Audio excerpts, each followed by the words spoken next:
So I'm in the Lakeside Cemetery at the grave and headstone of Bonnie Duree Needham, September 25th, 1951 to May 22nd, 1955. Her epitaph reads, "Too dearly loved to ever be forgotten." And she isn't forgotten because her family, specifically her brother, reached out to me, asked me for a headstone cleaning. This is a marble headstone with a beautiful lamb cross on here.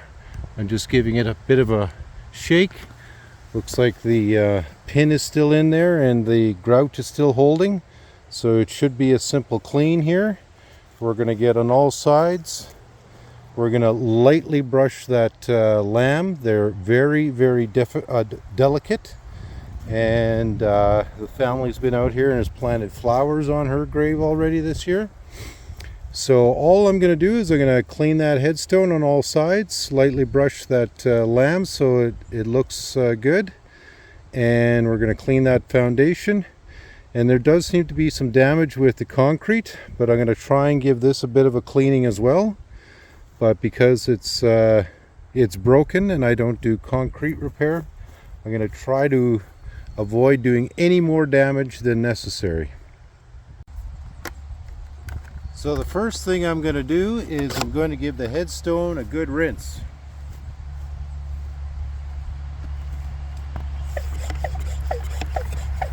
And by giving it a rinse, it'll help me clean. So you do an initial first cleaning, and then I treat it with the D2. This may require a few treatments of D2 simply because of the fact that it's a marble headstone, and I can see this blackish organic growth on here, and marble headstones typically have they're more porous and thus are more prone to staining. But when I do the D2 treatment, the bloom that'll come out of the headstone will kill all that organic growth. But I really have to get it wet here, and it's a bit of an overcast day. It's actually kind of a good day to do this because it might rain later on, but it also means that the headstone's not going to dry on me right away. So I'm going to keep on rinsing it here, and then I'm going to give it a scrub. So I'm going to start off with my smallish brush on top. I use a series of different brushes. When they wear out, I just buy new ones. They're cheap. You can get them at pretty much any hardware store. If you're doing headstone cleaning and you're going to start off, this is what I would recommend you do. Is just get some brushes and some water. You don't need much more than that. It's only when you get into doing more cemetery conservation, headstone cleanings, that sort of thing, that you start investing in other things. But this is all you really need. And you can see I'm not really putting too much pressure on here because I don't want to destroy this lamb. These ears are notoriously fragile, and so I'm trying to use as little effort as possible here to scrape away some of this organic growth. And we're just going to keep on going like this. Going to keep on cleaning and rinsing as I go, and you can see how much of that organic growth is already coming off here.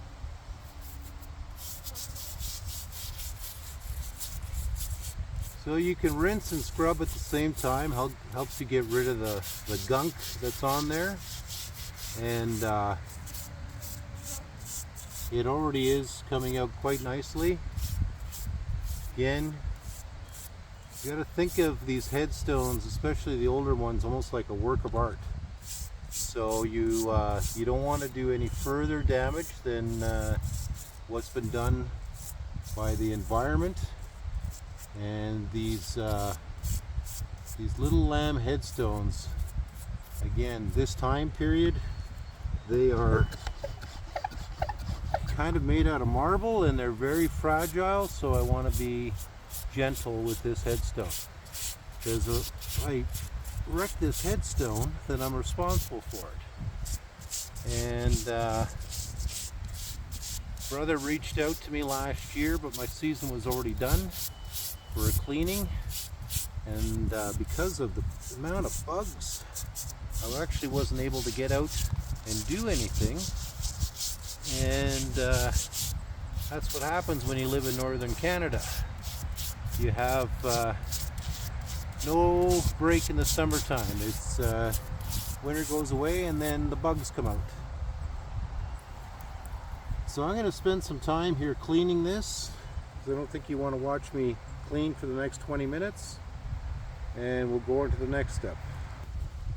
So if you're old and fat like me and you don't want to bend down and work, get yourself a work pail from any hardware store like the one I'm sitting on right now, and it's going to save your back.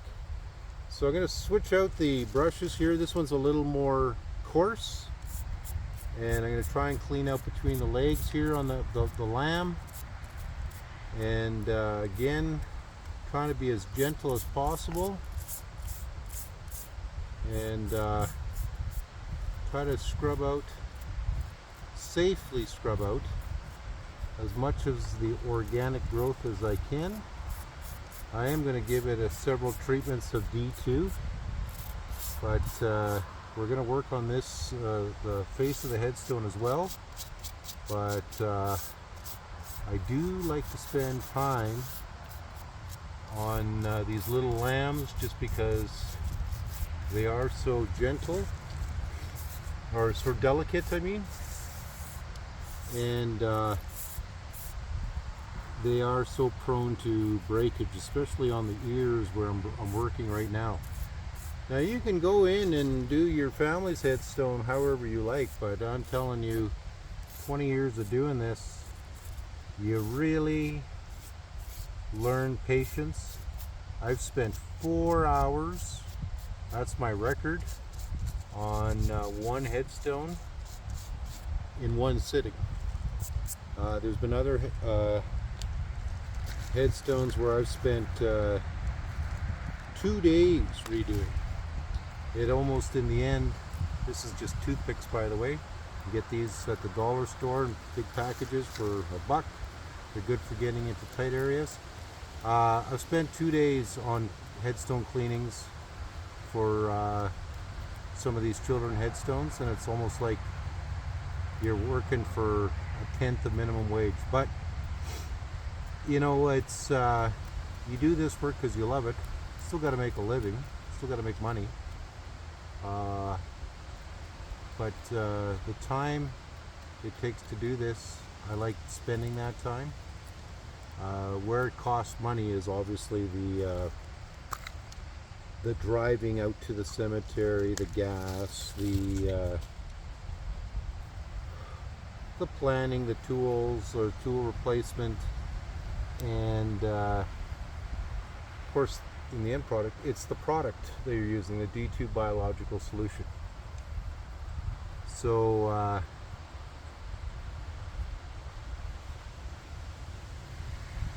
now this is about as much as I dare try doing here as a brief cleanup just on that lamb for now. I want to get the D2 biological solution out and give it a treatment and let it set in before I do any more here. But I am going to clean that foundation as well, and when I do the D2, it'll actually help get rid of a lot of this organic growth. Now the next step is scraping away this layer of organic growth. These are just plastic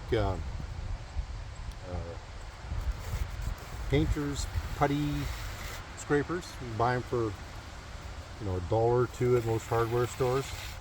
And all I'm doing is scraping off that first initial layer. You can kind of see it there, and get all that organic growth that you can off there. We're going to clean deeper into the lettering here right away, and this isn't going to harden the stone. at all.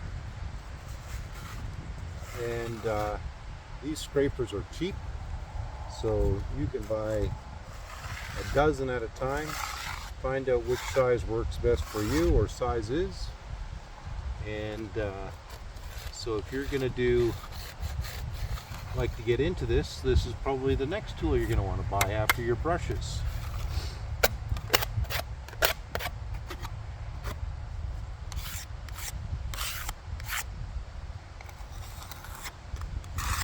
Okay, I got to get in with the brushes there in the D2 and clean this, so I'm going to actually do a little more brushing out of this here before we start into the D2 product.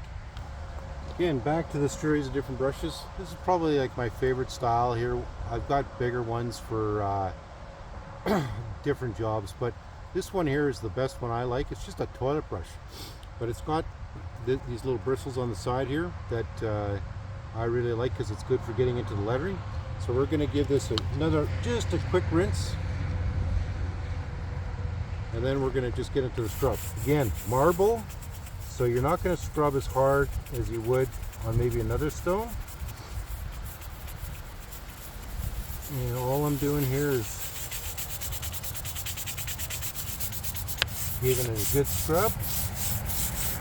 I'm going to get into the lettering. Again, I'm trying to be gentle because this is a marble stone, and that marbling can get damaged very, very, very easy. And that's the last thing I want to do is damage somebody else's headstone, especially when the family has commissioned me to clean this and expects it to be cleaned and not damaged. And these toilet brushes are, you want a nylon brush. You never want to use a wire brush. The only time I ever use a wire brush is on concrete, and that's only because I find that sometimes with the concrete you got a lot of embedded biological growth there, and if you're just doing a concrete foundation, you're not going to really do much harm. But you never, ever, ever, ever use a wire brush on a headstone. Just going to scratch. You're going to end up damaging something. You're going to look like a fool, and you're going to be called out for it by other cemetery conservationists, because we all follow, or we should be following, the cemetery conservators for United Standards, and they have all sorts of policies and procedures online, so you can look them up, and there's everything you want to know on how to do stuff and how to do it correctly there with videos. Anybody that follows us online, my big suggestion is you follow Atlas Preservation. He's kind of the godfather of cemetery conservation, and we all support him. And if you're looking for products, you should actually support his business, because he has got a shop that's completely dedicated to the types of products to do cemetery conservation. And he actually tours the United States every year, just giving workshops to historical societies and people that want to learn how to do this themselves. So again, Atlas Preservation, definitely check him out. And there's quite a few other people online too. Follow them around and see what they do. Okay, so that's a good scrubbing. I'm going to give that a rinse out some of this gunk.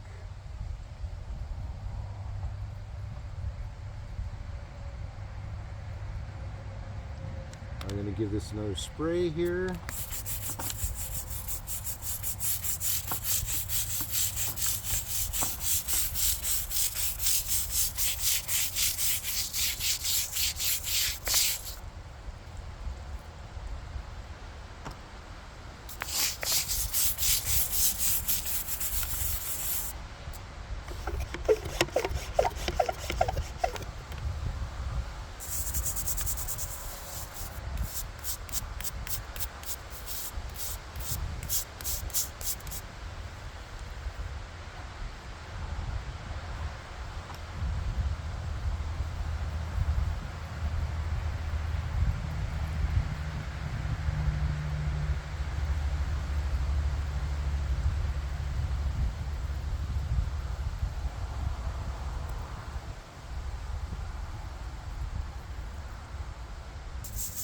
We'll do the sides here now.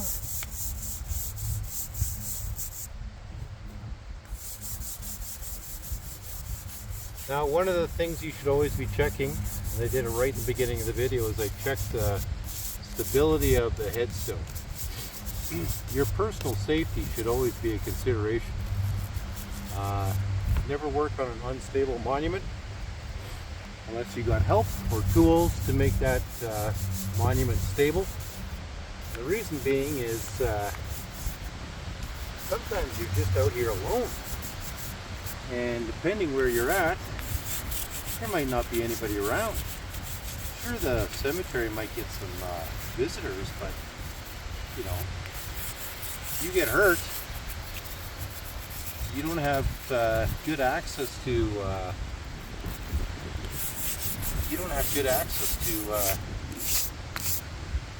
cell phone service or something like that, then you can really be hooped.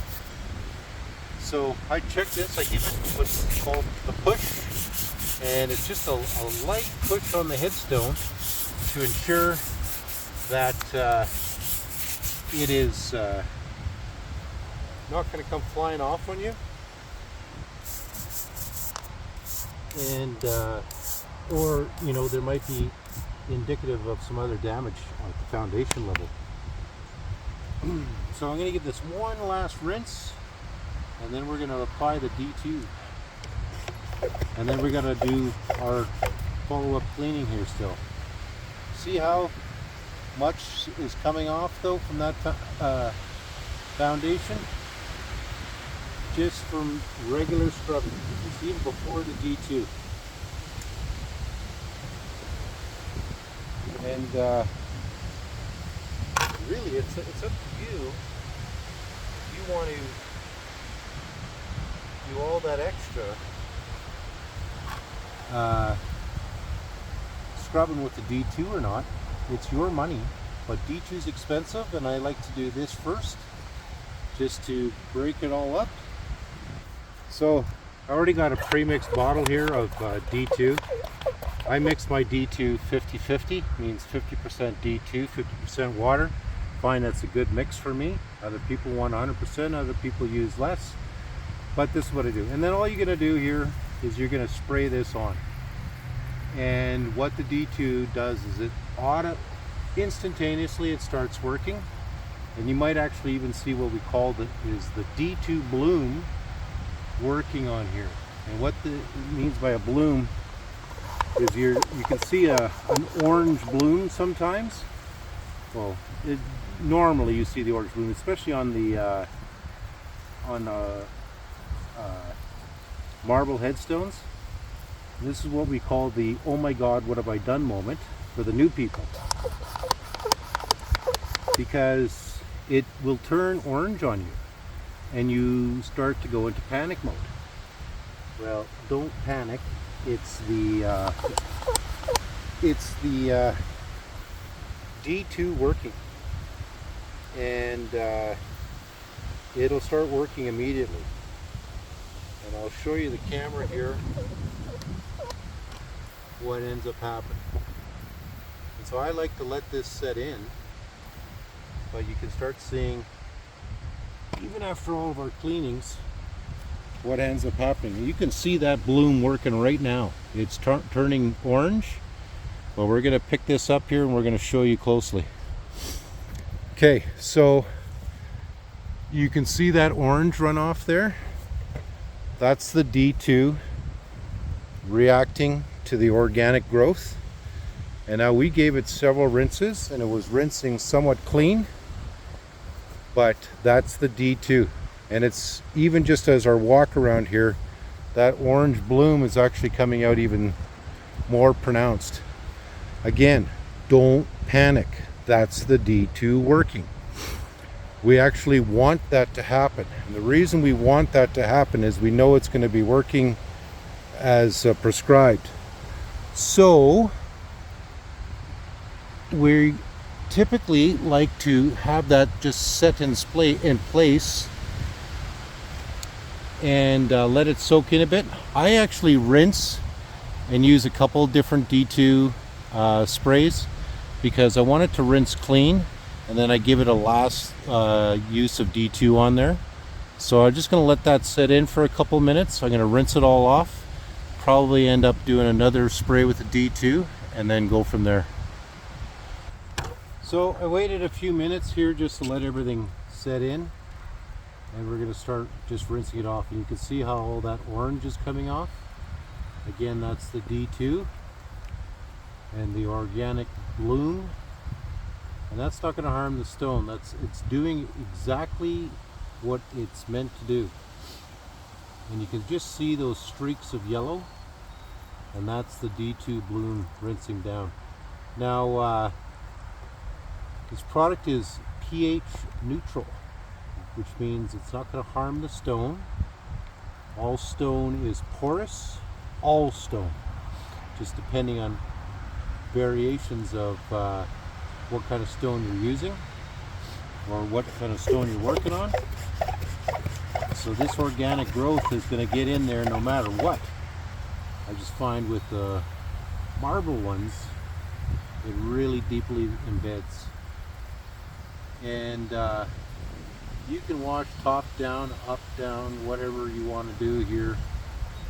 It's not going to hurt the stone if there's a little bit of extra D2 on there, and I'll show you an example of one I did last year after this video, after we're done here, of what everything looks like, so you can see the benefits of D2 and how it makes the stone really jump out and come alive and make it look brand new. And but I like to do several treatments. The reason being is I want to wash all this gunk off and keep going through it so that it's working correctly. And you also get to see where you got to keep on going. So if you're working with a clean surface, you know you're doing well here. Some of you might be saying, oh, you missed this spot, you missed that spot. I'm not done yet. So like I said, I've spent sometimes hours and hours and hours doing this, but I do a flat rate for the cleanings, so it doesn't matter if it takes me 10 minutes or 2 hours, still the same price, because they're paying for the D2. Unless I have to do like 6 or 7 treatments, which is not uncommon, then I charge more. Okay, so now that I've got the first initial rinse done, you saw how orange it was. We're going to give it another treatment, and I'm actually going to scrub in the D2 this time. And by scrubbing it in means I'm just giving it another treatment, and I'm going to use the brush this time to get rid of the harder to get at organic growth. So similar to what I did with the first initial rinsing, I'm doing this now with the D2. So there's still lots of staining here, and you can see now that I'm using it a bit more, and it's going to suds up on you, not like soap does, but there is, if you scrub it in, you're going to find that it does sud up on you, and that's fine. It's just allow you to get better into the lettering and the cracks and everything. And like I'm still going to give this another couple rinses as well, just to make sure everything is good. Normally I'm facing this headstone, so but I want everybody to see what I'm doing here so that you can learn how to do this yourself after watching and studying and following other people's leads and taking your time. But so if I'm missing anything, you can let me know. Check out my other videos on this channel. I'm gonna start doing more and more of this summer, so there's a good backlog. I live in northern Canada, so I can't really do this in the winter time. So some people go fishing, or you know, they got other hobbies and whatnot. This is what I do. I love doing this. Nobody wants to help you because it's work, You get to come out to the cemetery and hang out here. It's nice and peaceful, and you know, people they're usually pretty happy with what you're doing. And I've been doing this in one form or another for I think about 25 years. And I think in that 25 years of doing cleanups and stuff, only once did I have somebody complain, and they started ordering me around, and I was doing the work for free. And I told them, well, you know what, if you want to be a superintendent, go superintend somebody else, because I don't want to hear from you. I don't need to be told what to do. A customer comes along and they want to tell me what to do, sure, no problem, but they're paying for the work, so yeah. Now, some of you might be lucky enough that you live in a community where there's some perpetual maintenance being done. But typically, what that means these days is it's grass cutting, and maybe somebody might be doing planting flowers or something like that. And cemeteries are the lowest priority for any municipality because it doesn't really generate revenue for them. So you might be saying, well, my grandma paid $10 back in 1965 for perpetual maintenance. Well, guess what? That $10 doesn't pay for a flower these days. So you are responsible for your own family's headstones, and make sure you're getting permission before doing any of this. I have permission from the family to do this cleaning, and got it in writing. And so Bonnie Needham, the young lady whose headstone I'm doing, her family reached out to me for me to do this. So make sure you get the proper permissions. It might be through the family, it might be through village, town, or city office, might be from the cemetery office. Don't start going out there and doing this, because you may find you're not allowed to do that. And every cemetery is different.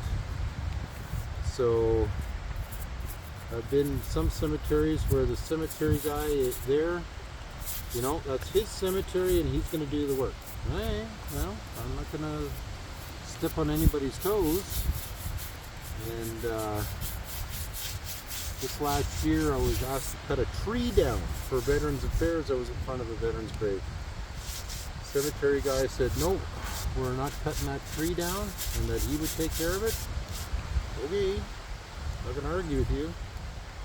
And so he took care of it, which is fine. But make sure you're getting the permissions. Make sure you're not stepping on somebody else's toes. Make sure you're studying up on this before doing anything. Because, and I would start off with just simple water and a brush. You're going to do a cleaning, and then expand out from there. Because you might find that you know what, this is work, and it is, but you got to want to do it. And I enjoy it though, really enjoy it. If I won the lottery, this is what I do for free for the rest of my life. In the meantime, if you want to hire me, I do have bills to pay. So I'm going to keep on scrubbing and cleaning here. And before we go, we're going to give Bonnie Needham's story to everybody. So I just gave it another rinse. And I'm going to go with the second treatment of D2 here again. Use as many treatments as you feel is necessary. And what I like to do is scrub until it scrubs clean. And by that I mean, when you're doing your rinsing, there should be nothing but what looks like a clean rinse coming off. And then even then, what I do is I do that last rinse and then give it one last quick D2 treatment as you walk away. And I can see already that that bloom is still working in there, and so it's still reacting with the marble. So I'm going to let this set in another time for a few minutes, and I'll tell you Bonnie's story while we watch it bloom out. Bonnie Duree Needham. She was born September 25th, 1951, and she passed away May 22nd, 1955.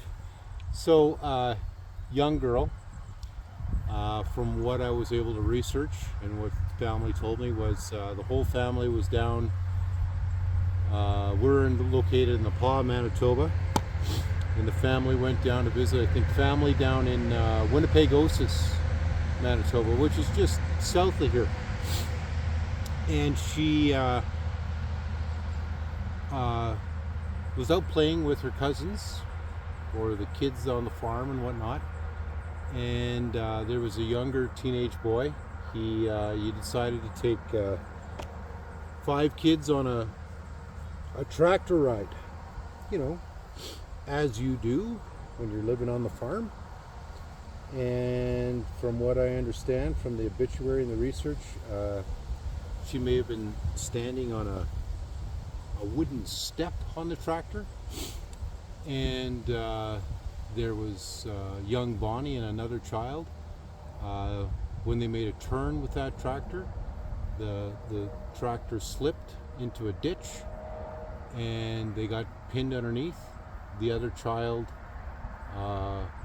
however, was also injured, but that other child wasn't underwater, and Bonnie actually got pinned underwater in the ditch with that tractor on top of her. Incredibly tragic story.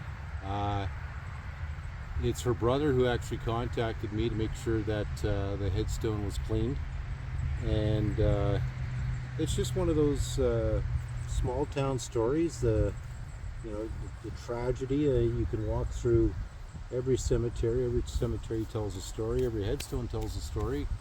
Every life, should be remembered. And whether you want a headstone or not, or get cremated and whatnot, I think everybody should be able to have a life story. And tragically, young Bonnie's was cut short. Playing with her cousins or her family. There was 5 kids on that tractor that day, plus the teenager. And nobody dreamt that this was going to happen. And she's buried here in one of the many children's plots in the Paw Lakeside Cemetery. And she's lucky enough to have a headstone. Most of the young children's graves around here have no headstones, or just simple wooden crosses. But the family put up a headstone, and it's her brother that wanted to make sure that her headstone was still in good condition. He's getting older, and our parents have both passed away now. They were both quite old. I'm just going to start doing this rinse here now. And I think her mother was into her 90s when she passed away. And so again, a tragic story, but she's definitely not forgotten. That's the good thing. Is too often I see neglect in a lot of cemeteries, and nobody's asking you to come out and make the cemeteries into parks and be crying out here every day. People do have to move on with their lives, but you know, these after veterans' graves, I think it's the children's graves I like seeing maintained, because you know, that was somebody's son or daughter, and sometimes the family moved away. There's lots of headstones of children in this cemetery, for example, whose families moved away, and there's nobody here to maintain them. Sometimes they're not locally or even provincially or even in the country. Maybe the family line died with that child. So I try to put some effort into maintaining those children's graves, because they're kids, you know. So as you can see, I'm still rinsing orange here, which means I got to keep scrubbing and rinsing, scrubbing and rinsing. So I'm going to take a bit of a break. I don't think you want to keep on watching me scrub and rinse, scrub and rinse, scrub and rinse, but I'll give you the last update once I'm done this. So we're back here. I gave it 2 more treatments of D2. You can see some of that yellow staining there. I might actually have to come back tomorrow for another treatment, just to let that set in overnight. You can see the yellow is coming out. That's the D2 reacting with organic growth in the stone, and I want to make sure that it's actually working. So there you go, Bonnie Duree Needham. I'll probably come out for tomorrow for one last rinse of everything, make sure it's working okay. But I let the D2 set in for its last treatment without a rinse, and we'll go back. So this stone still looks stained, and that's because of the D2, but I did this headstone right here last year. It was in the same condition, actually worse. This is Donna Arlene McMillan, and she died December 30th, 1953. She died actually in an elevator accident, and you can see just how nice that is compared to that. But that one over there, Bonnie's headstone, is going to look like this really soon. A couple weeks and you'd barely be able to notice the difference between the two. And so again, 4 treatments, might have been 5, I can't remember. You didn't see everything on here, but that's Bonnie Duree Needham. Sadly, her life was cut short in a tractor accident, and hopefully the family approves of this cleaning.